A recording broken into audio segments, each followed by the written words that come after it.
Welcome to this episode of Life Science Success. Before we get started today, I just wanted to introduce myself. So, I'm Don Davis, and I'm a digital marketer and the host of Life Science Success. And before we jump into the interview with Jimmy Bechtel, I just would like to play a quick message from our sponsor. Episode of Life Science Success is brought to you by D3 Digital Media Marketing. Dive into the digital world with confidence and creativity on your side. D3 Digital Media Marketing is your all-in-one solution for making a lasting impact online. From the vibrant, engaging world of social media marketing, podcasts, and webinars, to the strategic depths of website development, SEO, and content marketing, we tailor our approach to fit your unique brand story. Let's elevate your presence and drive success together. Your digital journey starts here. Visit d3digitalmedia.com to learn more.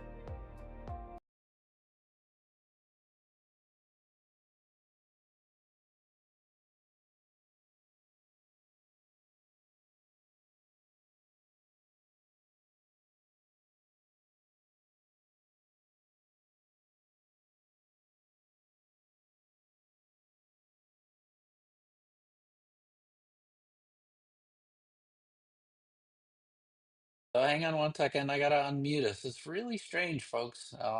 Yeah, so you should be all unmuted now. There we go. Great. Let's try that. Thanks for having Yeah. me. Yeah, thanks a lot for being on. I appreciate it. And I'm traveling this week, getting ready for Christmas and the New Year. And so I'm mobile, but at the same time, still recording my last couple episodes for Life Science Success for the year, actually. So getting ready to close out 2024. Excellent. That's great. Yeah.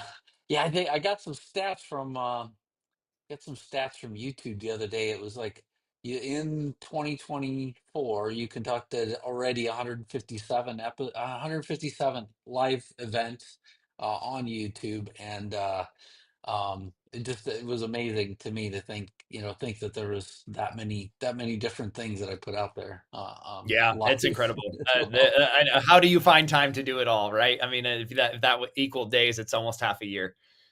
Yeah, and I mean, kind of the same thing. Whenever people go in, they seem to just like binge watch a lot of episodes, one right after the other, back to back. Right. But less of this about me.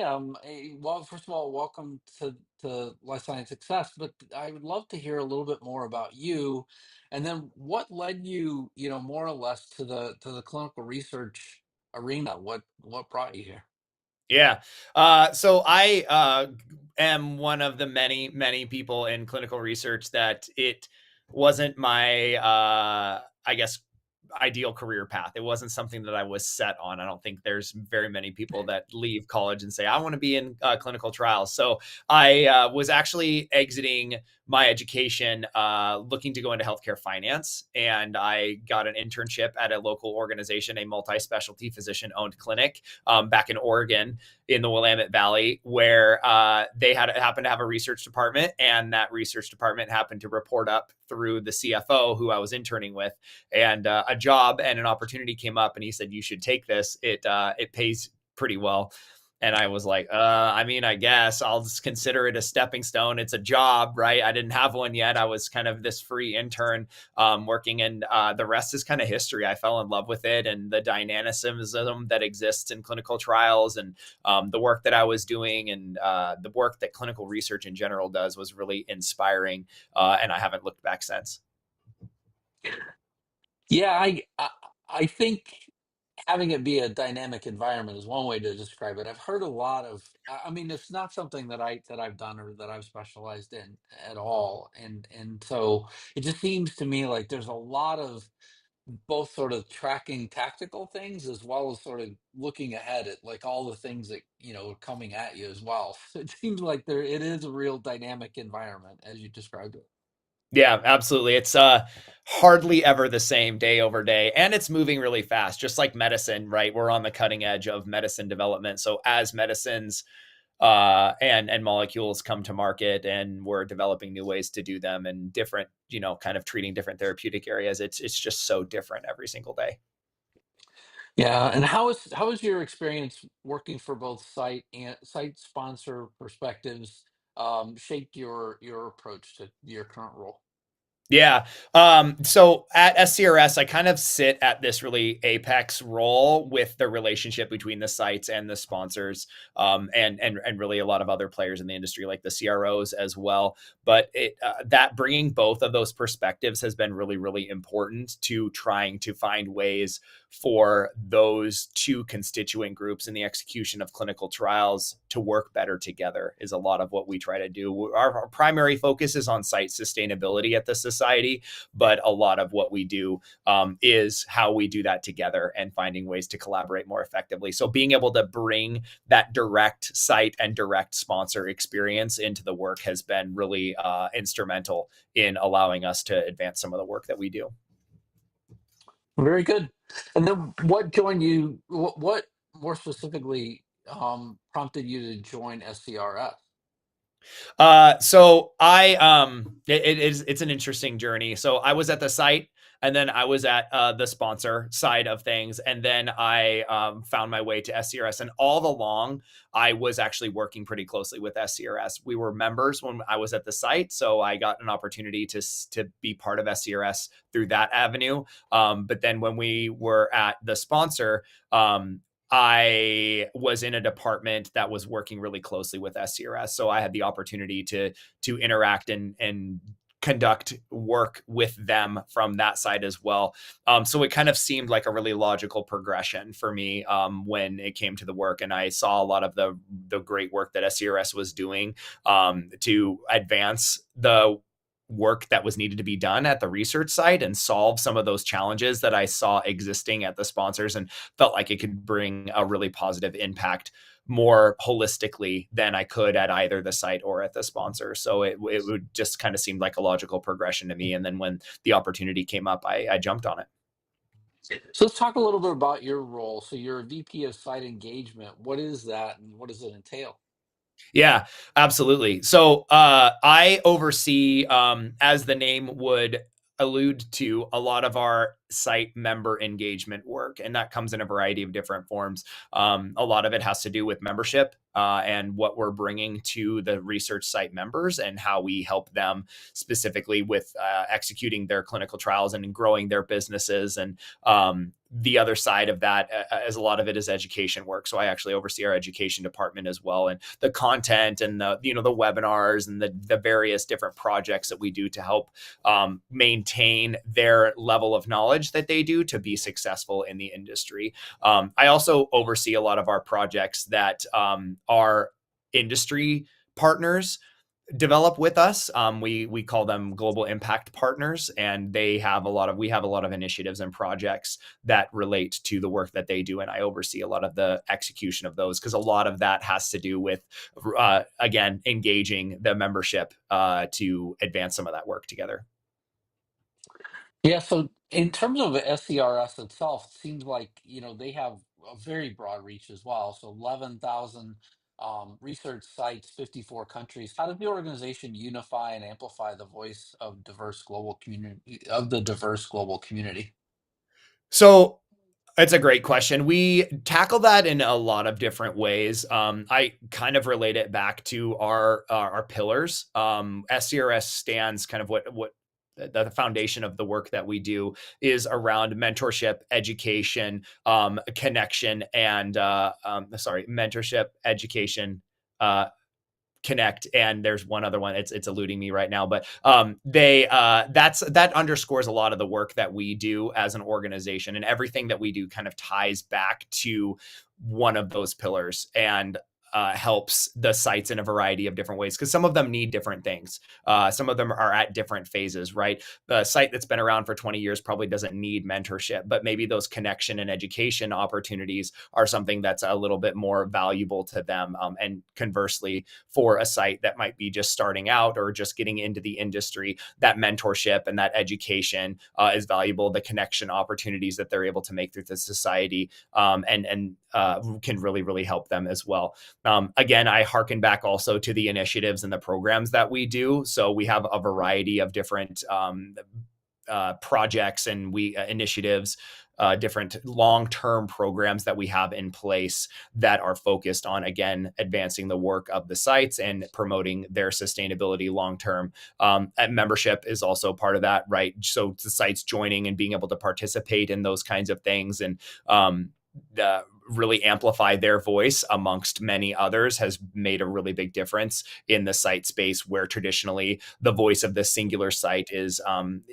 kind of small and sometimes not as powerful as it needs to be. And then finally, events. We do execute 6 different events across the year. We call them site solutions summits that span a variety of different topics. Some of them are focused on therapeutic areas, like our oncology site solutions summit. Others are focused in particular areas, like our SCRS West, which focuses on technology. But we have several domestically, and we have one over in Europe, and we also have one in Australia. So those are also opportunities for our sites to kind of come together. I really do call them the cornerstone of the work that we do. They are a culmination of everything we do outside of those events, and a lot of the work that we're trying to advance and those pillars that we stand on are really do come to a head at those events. Very good. Yeah, it looks like the pillars are advocate, educate, mentor, and connect. I Yes, had the advocate those one underlined was because I was forgetting that one to mention that one, but yes, advocate, educate, mentor, and connect. yeah, whenever the pressure is not on you, right? I know, I right? can How many times have I cascade. rattled those off in the 6 years that I've been with SCRS? There you go. Yeah, and these are always the moments that sort of catch us all, right? It's like, is nothing like having the pressure of an interview and having it be live and online to help you not remember all the four, but very good. I'm glad I Yeah, could help. right. So can you elaborate a little bit more in terms of the site facing initiatives that you're currently spearheading at SCRF? Absolutely. So I'll mention there's a lot of them, but I'll mention a couple of our big ones that we have. Include is the term that we've coined for our diversity, equity, and inclusion initiative. For those that are maybe unfamiliar with the clinical research enterprise, there has recently been a large governmental push from the FDA around how we advance diversity, equity, and inclusion in our clinical trials, because we want the medicines that we're bringing to market to be have been tested on a representative patient population for that disease state, right? For example, breast cancer adversely affects Black women in much higher percentages than it does in white women on average. So we want to make sure that our clinical trials and those women that we're enrolling into those studies are, again, those ratios match what's on the clinical trials to what we see in real world science. So there's been a lot of work, and SCRS is leading the way in trying to make sure that the sites are equipped with and have the information that they need to best meet those needs across the industry.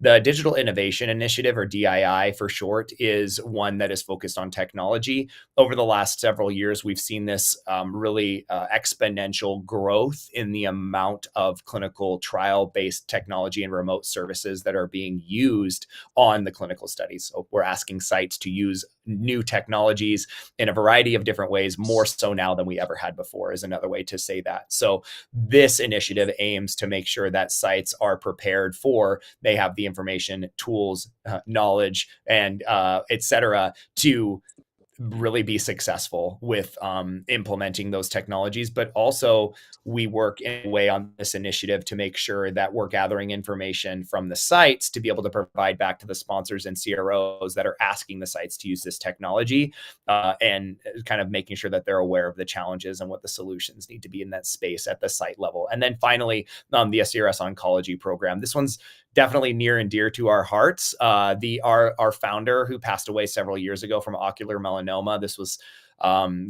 for lack of better term, sort of her swan song, and was the last major initiative that she helped us bring up before she passed away, but is really there again to advance the work that the sites are doing as they execute clinical trials in the oncology space. It's very different. It's very unique. There's a lot of particular aspects of an oncology clinical trial that don't exist in other clinical trials for other therapeutic areas. So it's its own special little diamond that we need to take as particular care of, compounded by the fact that a vast majority of clinical trials that are coming through the pipeline at most major pharmaceutical companies are in the oncology space. So there's a lot of work to be done with oncology clinical trials as well. Very interesting. Um, the I have never heard, I don't think ever in my lifetime, ocular melanoma as a type of Yeah, cancer that it's people deal not a with. common cancer, and in fact, um, if memory serves correctly, they told her that she just happened to be she was from the Maryland area, Baltimore, Annapolis area, and it lives within driving distance to one of the world's foremost experts in ocular melanoma. So she was lucky in that aspect. And they told her, we'll conduct the surgery and we'll go through this, that, and the other. And it has a very small chance of metastasizing. I believe it was 20% of metastasizing. And she unfortunately fell into that 20%. And once that happened, they said, basically game over. It metastasized primarily to her liver, and then kind of spread out from there. And they tried a lot of, she participated in a couple of different clinical trials, and tried a couple of different experimental treatments. But unfortunately, they did serve to prolong her life, but ultimately, that was the cause of her death. Wow. Sad, sad Very overall, and educational at the same right. point in terms of the that type of cancer. So, what are some of the biggest challenges that are facing clinical research sites today, and how does SCRS, help the sites address them? Yeah, great question. And there's several different buckets, and I'll try to be as brief as possible. This is kind of a passion area for me, but technology support, as I had mentioned with that digital innovation initiative, is really that is kind of the way that we're addressing that to answer that question. But as we implement technology and we continue to ask sites to use new technologies and patients to use new technology on clinical trials, that continues to become a major burden. So that's really what the digital innovation and its initiative and its outcomes are designed to help address and alleviate. I would say continues to remain a tremendous amount of financial pressure on the site. There it's a continuously evolving world. We're seeing a lot of changes in what it means to be a clinical research site and what it means to be financially sustainable as a research site in this industry.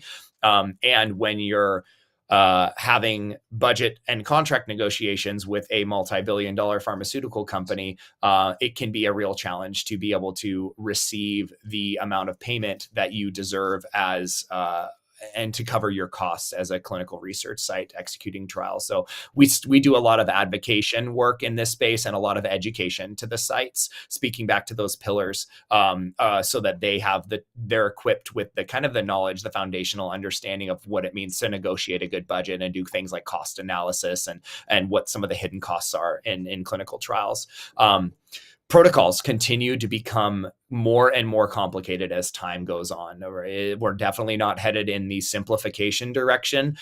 As diseases become more complicated, so do our clinical trial protocols. We're asking sites to do more per protocol than we ever have before, and the amount of work that is associated with a given protocol only continues to become more and more challenging. So we do try to provide a lot of opportunity for sites to grow their operational expertise through our events and through some of our thought leadership and webinars and some of the other tools and education that we have, and provide them that support through mentorship. And then finally, the last one I'd mention are a site's ability to engage with patients. Recruitment in clinical trials has and always will continue to be a major challenge at the sites, especially as we compound it with some of those other challenges we see with complicated protocols. But the diversity initiative is definitely one of those ways. One of the focuses of that program is how we can effectively engage the communities so that they're aware of what clinical research is and how to participate in it should they ever unfortunately be qualify for a clinical trial as a result of a disease or illness that they might have. So tell me a little bit more about the Global Site Solution Summit and what typically people should expect to see there, as well as what should they expect to walk away with. Yeah, those are really the Global Site Solution Summit. I tell everyone that's where the SCRS community really culminates and where a lot of the work that we do comes to life. We get about 1,500 attendees. I think that was what our total was this last year. About 50% of those attendees are sites, and the other 50% are from industry partners. We call them sponsors, CROs, service providers, your vendors, and et cetera, et cetera. So it's great to have that kind of mix, that even mix of the research sites and the industry partners coming together to talk about and solve some of the challenges. And that's really what we're there to do. Is we're there to identify and solve, as its name would entail, solve some of the challenges that the sites are facing. So we develop content that really does address some of the current needs of the research site community and what some of their major challenges are currently. And then we bring everyone together in effective ways through, panel discussions, workshops, plenary presentations, you name it, and lots of networking opportunities to solve some of those challenges. Yeah, I feel like we just had I'm in Colorado or from Colorado, and uh, we just had a great networking event with a lot of different service providers, and it's one of the things that I feel like at times are lacking in our industry, where we need those events, where you could sort of quickly sift through, who are all the people that are closest to me that can help me solve a problem. It's great to go to national conferences and things like that, but I mean, at the same time, I feel like there's a need for like close knit networking, where you can say, hey, look, I need this product or service, where can I go to get it? Yeah, exactly. And we like to have a little bit of both, and then that's why we have the global event is kind of our bigger conference, right? 1,500 people, but our smaller events like the Oncology Summit garners about 300 people, and our SCRS West is about 300 as well. And then our OUS events, our Europe and our Australia, are about 400 or so attendees. Also, Europe is shaping up to be breaking records. We're already double registrations what we were this time last year. So we have those intimate opportunities as well as kind of those big kind of group problem solving opportunities as well. Yeah, it seems like some of the smaller conferences have really been exploding over the last few years. From my experience as well. How do you see the role of clinical research sites evolving in the coming years, and then how is SCRS preparing for the challenges? Yeah, another great question because it's such a dynamic environment right now. The definition of a research site is kind of changing. We see these really large scale mergers, these private equity coming in, and these sites kind of conglomerating to really shape what it looks like. And there's more and more decentralization as well happening, right? So you kind of have this really interesting dynamic where these sites are, again, we're consolidating and we're forming these networks, but at the same time we see so much decentralization and remote execution of clinical trials happening. We as SCRS, we're continuously assessing this and trying to shift our focus and our strategy to meet the needs of the modern research site, not only through our programming, but through our initiatives and our engagement opportunity. Because as the site changes, so does SCRS's way in which we deliver the benefits and how we communicate with those sites. We spend a lot of time just really listening and gathering data to support the sites in that future and continue to bring things that are going to be of value to them and help them maintain their business in modern times, because it's not always easy. When as things change, sometimes it's hard for the research sites individually to be able to keep up. So we really try to focus on how we can continue to grow that community and meet the needs universally. Oh, perfect. And whenever if you were to look back through your history, what's the greatest piece of leadership advice that you've ever received? I there's a couple of things, and I think they share. they share a common thread. So I'll consider them one thing, but one of them is to not only recognize and celebrate success. I think it's really important that we as leaders are attuned to when our teams are doing well and when we've seen successful outcomes. But at the same time, on the flip side to that, being able to provide constructive feedback the right way, I think is also really important, because nobody's got a shortage of being able to provide feedback, but it's not always done in the right way, and it's not always done in a constructive way. And so being able to find out how we do that and how each individual employee or team member is going to be able to receive that is going to be different, right? What works for one person and how I deliver feedback to them in a constructive way is probably going to be different than how I do that with someone else. So again, being attuned to those kinds of things and how people receive their either constructive feedback or their celebrations of success is our job as leaders. Yeah. Yeah, I think I mean I could count on less than one hand. I would say the individuals that I feel I could deliver um feedback in a way that was, one, direct, but also, was truly constructive in my career. Where just sort of look at it and you go, they give really powerful feedback, and but at the same time we're able to sort of shape differently maybe how I might approach something, or how I might Right. take something forward. And it's an interesting thing because there's all these leadership courses that are out there, but as a leader, right, part of your sort of uh, capability needs to be how you're building the next generation of leaders right behind you, I feel like, as well.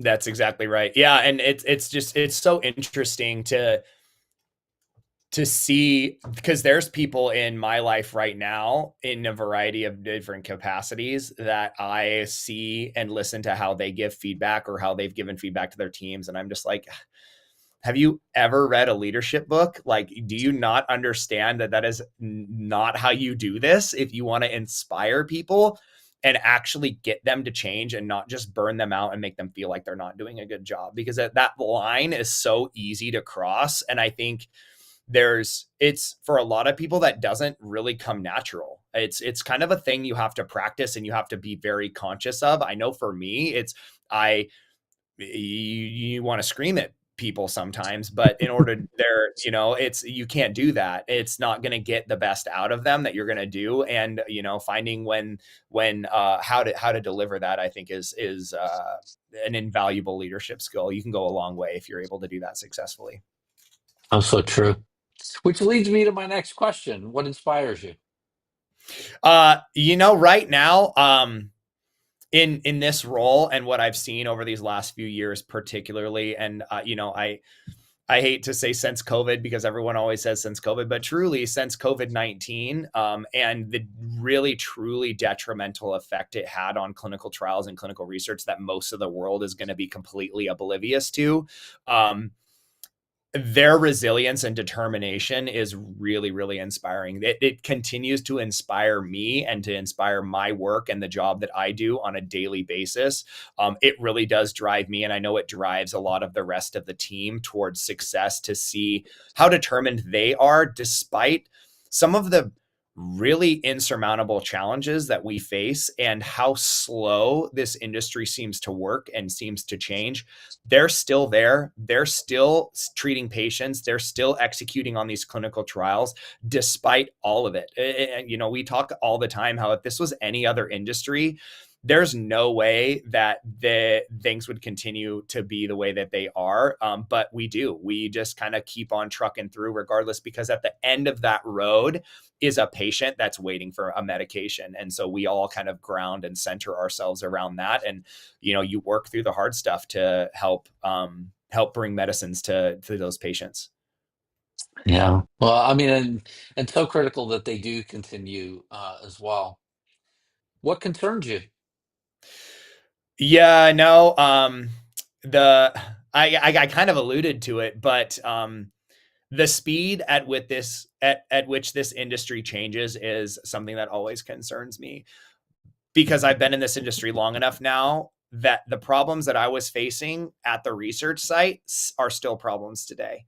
Mm. They take a little bit of a different form, and we've chipped away at them. I think like they're definitely better than they were before, but it's taken 15 years to be able to get to where we are today. And again, if the airline industry, or if if Amazon moved as slow as we move as an industry, I realize it's a gross oversimplification because they're shipping goods and packages all over the world. But if Amazon moved as slow as we move, they would not be the force of that they are today. Or and you could name 100 different industries that if they moved as slow as clinical research moves, a lot of those organizations would be out of business that are within that space, or they'd be outpaced by somebody else. So it's the speed at which we move is really concerning. I wish that we could find ways to move a little bit quicker, but there's so many complicated factors that would take probably an entire college course to be able to tease out and work through. But anyway, Also true. And the interesting thing is that I feel like it's almost across like life sciences. I could say medical devices, drugs, healthcare. I mean, they all seem to work at a different pace overall. So yeah. I couldn't agree with you more. Last question: what excites you? It's probably cliche, but really the future is really exciting. This is an industry of the future. This is an industry that focuses on what's next, and how quickly can one get to the other. Again, kind of in paradox and contrast to what I just said. Despite everything that we look at, if we were to take a snapshot, I equate it sometimes to the stock market, right? You look at the stock market and you see a stock, and you look at the 1 week graph of it and it looks really scary sometimes, or it looks really good. But then if you look historically at your retirement account, and you can see, oh yeah, over the last 30 years, it's been a positive 12% trend return, right? So all in all, it's good. And I think if we were to look at the clinical research industry and what we've been able to do and the medicines we've been able to bring to market over the last 50 years, 100 years, 150 years, when some of the very early pharmaceutical companies were forming. And I'm an ex Lilly person, so we get the lessons about Lilly's foray into Colonel Eli Lilly's foray into the development of insulin, and coming from there and to where we are now with these trials with cell and gene therapy,